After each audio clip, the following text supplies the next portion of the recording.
చంద్రబాబు నాయుడు గారి సారథ్యంలో కూటమి పాలన సూపర్ 6 పథకాలు అమలు చెయ్యలేమని, నేను సంపద సృష్టించలేనని, నేను పేద సామాన్య వర్గాలకి ఇచ్చినటువంటి హామీలని అమలు చెయ్యలేనని చంద్రబాబు నాయుడు గారు నిన్న చేతులెత్తేశారు. ఇది పేద సామాన్య వర్గాల్ని మీరు మోసం చేయడం కాదా అని చంద్రబాబు గారిని ఒక్కళ్ళనే కాదు, పవన్ కళ్యాణ్ గారిని కూడా సూటిగా ప్రశ్నిస్తా ఉన్నాం. ఎన్నికల సమయంలో కూడా సూపర్ 6 అమలు చేస్తాం అని చంద్రబాబు గారు ఓదరగొట్టారు. 40 సంవత్సరాల అనుభవం ఉంది, నేను అద్భుతంగా పాలన చేస్తా జగన్ గారికి మించి అని ఇష్టానుసారం మాట్లాడారు.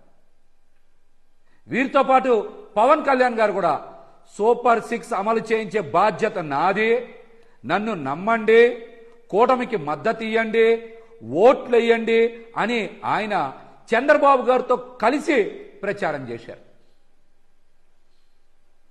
మరి ఈ రోజున పవన్ కళ్యాణ్ గారు నిన్న చంద్రబాబు నాయుడు గారు సూపర్ 6 అమలు చెయ్యలేమని వారు ప్రకటించారు. దీని మీద మీరు స్పందించాలి, పోరాడాలి, సూపర్ 6 అమలు చేయించే బాధ్యత మీరు తీసుకోవాలి. లేదంటే ప్రజల్ని నమ్మించి మోసం చేసిన మిమ్మల్ని కూడా ఊరుకోరని కూడా ఈ సందర్భంగా హెచ్చరిస్తూ, చంద్రబాబు గారి పాలన అంతా కూడా సంక్షేమ పథకాల్లో కోత, పన్నుల మోత. సూపర్ 6 అమలు లేదు, ఇంకో పక్క మాత్రం పన్నుల మోత మోగిస్తా ఉన్నారు. విద్యుత్ ఛార్జీలు పెంచి 15,000 కోట్ల రూపాయలకు పైగా భారం వేశారు. రాష్ట్రంలో ఇప్పటికే వ్యాపారాలు లేక ఇబ్బందులు పడుతూ ఉంటే ప్రజల మీద మరొక పిడుగు రేపు ఫిబ్రవరి 1న ఆస్తుల విలువలు పెంచి రిజిస్ట్రేషన్ ఛార్జీలు పెంచుతారంట. ఇదొక భారం. ఓ పక్కనేమో విద్యుత్ ఛార్జీల పెంపు, మరొక పక్కనేమో భూముల రేట్లు పెంపు చేసి ప్రజల దగ్గర నుంచి పన్నులు విపరీతంగా వసూలు చేసే ప్రక్రియ. ఇంకో పక్కన చూశారుగా రాష్ట్రంలో ఇష్టం వచ్చినట్టు వీళ్ళు మాట్లాడతా ప్రజల్ని చలానాలు కట్టమని కనీసం 1,030 రూపాయలు వసూలు చేస్తా ఉన్నారు. పాత చలానాలు కూడా కడితేనే మీరు ఇక్కడి నుంచి వెళ్ళండి అని చెప్పి ప్రజల్ని నానా ఇబ్బందులు పెడతా ఉన్నారు. ఏ నియోజకవర్గంలో చూసినా, ఏ సెంటర్లో చూసినా, ఏ సందుగొందులో చూసినా పోలీస్ శాఖ వారు ప్రజల్ని తీవ్ర ఇబ్బందులు గురి చేసి చలానాలు వసూలు చేస్తున్న మాట వాస్తవం.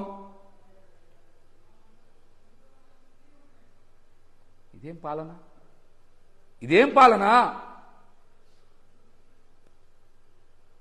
సంపద సృష్టించడం అంటే ప్రజల మీద విద్యుత్ ఛార్జీలు పెంచడం, భూమి రేట్లు పెంచి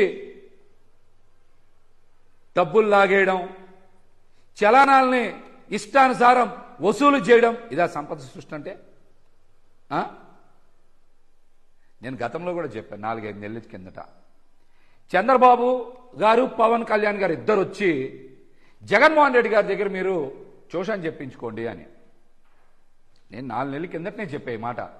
చంద్రబాబు గారు పవన్ కళ్యాణ్ గారు వచ్చి జగన్మోహన్ రెడ్డి గారి దగ్గర మీరు ట్యూషన్ చెప్పించుకోండి, ట్యూషన్ చెప్పించుకుంటే బటన్ ఎలా నొక్కాలో తెలుస్తుంది అని చెప్పారు. జగన్మోహన్ రెడ్డి గారు బటన్ నొక్కడంలో సెంచరీకి మించి బటన్ నొక్కారు. జగన్మోహన్ రెడ్డి గారు సెంచరీకి మించి బటన్ నొక్కితే చంద్రబాబు గారు పవన్ కళ్యాణ్ గారు డక్అవుట్ అయ్యారు. వాళ్ళిద్దరు ఒక్క పథకం కూడా అమలు చేయలా, డక్అవుట్ అయ్యారు. ప్రజల్ని మాత్రం మోసపూరితంగా రన్అవుట్ చేశారు. వాళ్ళు ప్రజల్ని మోసపూరితంగా రన్అవుట్ చేశారు.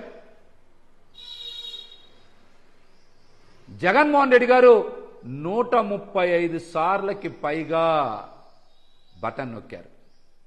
తన 5 ఏళ్ల పాలనలో సరాసరి ప్రతి 14 రోజులకు ఒకసారి బటన్ నొక్కి పేద సామాన్య వర్గాల ఖాతాల్లో, మహిళల ఖాతాల్లో నేరుగా ఎక్కడ అవినీతికి తావు లేకుండా డబ్బులు జమ చేసి పేద సామాన్య వర్గాల జీవిత ప్రమాణాలు పెంచడానికి, వాళ్ళ కళ్ళల్లో ఆనందం చూడడానికి, మహిళలు సంతోషంగా ఉండాలని ఆయన దీర్ఘకాలిక ప్రణాళికతో అభివృద్ధికి బాటలు వేశారు. సంక్షేమంతో పాటు వాళ్ళ జీవన ప్రమాణాలను పెంచి అభివృద్ధికి బాటలు వేస్తే ఈ రోజున చంద్రబాబు పవన్ కళ్యాణ్ గారు ఒక్కసారంటే ఒక్కసారి బటన్ నొక్కలేక చతికిల పడ్డారు. ఇది మోసం కాదా? ఇది కుట్ర కాదా?